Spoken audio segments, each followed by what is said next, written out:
Selamat pagi dan salam sejahtera dalam kasih Tuhan Yesus. Anda berharga bagi Tuhan. Bapak, Ibu, Saudara, mari kita berdoa. Bapa kami yang di surga, kami bersyukur untuk setiap kebaikan Tuhan di dalam kehidupan kami. Kami ada hari ini semua karena kasih dan anugerah Tuhan. Kami mohon pimpinan-Mu Tuhan untuk kami merenungkan kebenaran firman-Mu pada saat ini. Di dalam nama Tuhan Yesus, kami berdoa. Amin.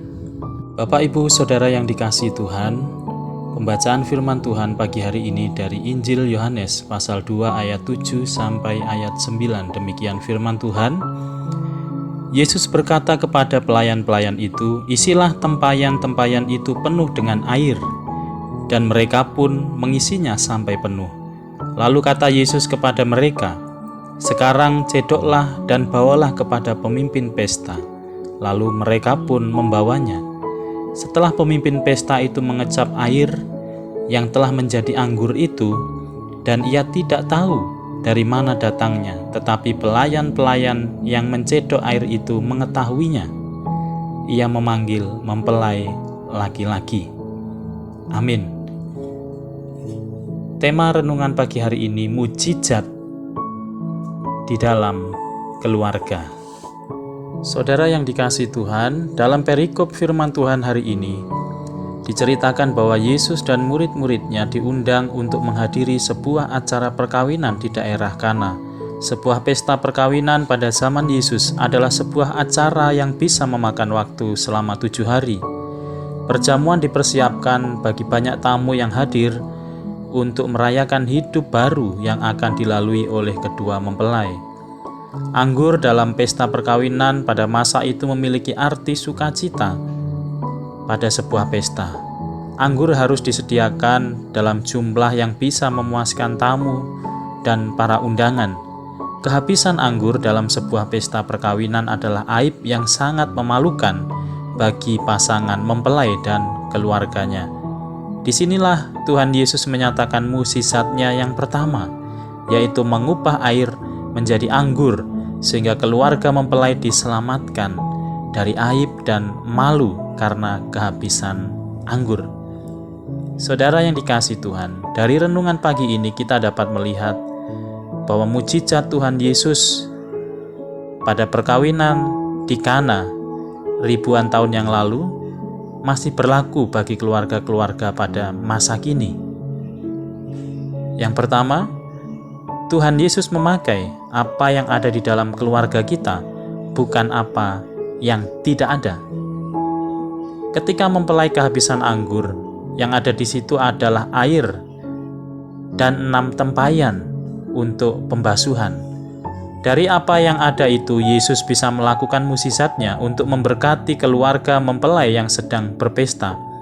Demikian juga dalam keluarga kita, bagaimanapun situasi dan keadaan keluarga atau rumah tangga kita, ingatlah Tuhan bisa mengubahkan yang kecil jadi besar, yang biasa-biasa saja menjadi mukjizat yang luar biasa.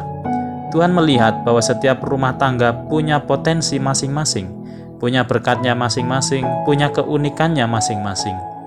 Wajar saja kita merasa kagum dengan berkat atau kebahagiaan dan apa yang dimiliki oleh keluarga atau orang lain. Tetapi ingatlah saudara, jangan sampai kita kehilangan sukacita dalam keluarga kita karena ingin menjadi seperti orang lain.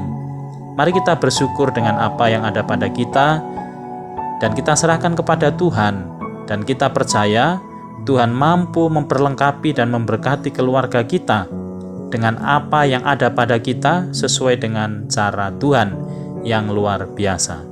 Yang kedua, Tuhan mengajar kita untuk makin percaya dan kuat di dalam iman. Kehidupan orang Kristen yang berkelimpahan tidak ditentukan dari seberapa banyak kita mengalami mukjizat-mukjizat Tuhan. Misalkan, Tuhan menyembuhkan sakit penyakit kita, Tuhan memampukan kita untuk membangun bisnis kita, atau Tuhan melepaskan saudara dari jerat hutang piutang.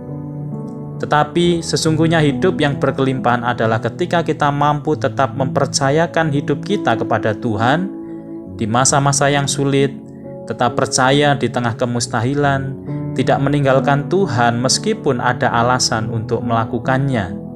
Apapun keadaan hidup kita, Tuhan tidak ingin kita hanya fokus kepada hasil atau apa yang kita peroleh, melainkan supaya kita makin teguh, percaya, kuat dalam iman kepada Tuhan, sehingga kita mampu melihat hal baik dari keburukan.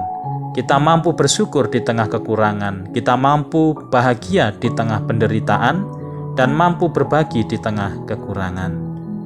Kiranya firman Tuhan hari ini menguatkan dan memberkati kehidupan kita sekalian. Amin. Tuhan Yesus memberkati. Bapak, Ibu, Saudara, mari kita berdoa.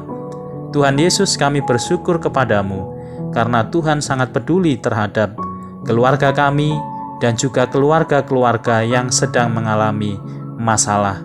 Tuhan hadir untuk memulihkan, menyelamatkan, bahkan kami percaya Tuhan tidak pernah mempermalukan keluarga kami. Kami bersyukur untuk apa yang ada pada kami dan ajar kami untuk makin teguh dan kuat mengikut Tuhan dalam setiap keadaan hidup kami. Terima kasih Tuhan.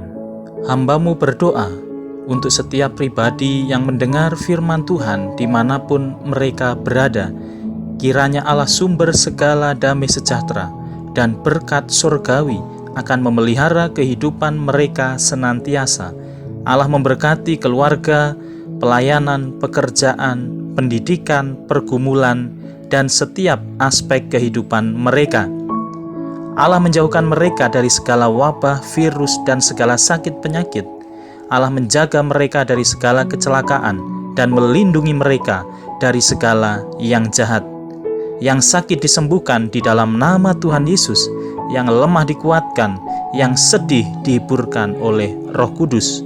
Terima kasih Tuhan, hamba-Mu menyerahkan kehidupan dan karya kami sepanjang hari ini hanya di dalam nama Tuhan Yesus. Kami berdoa. Amin.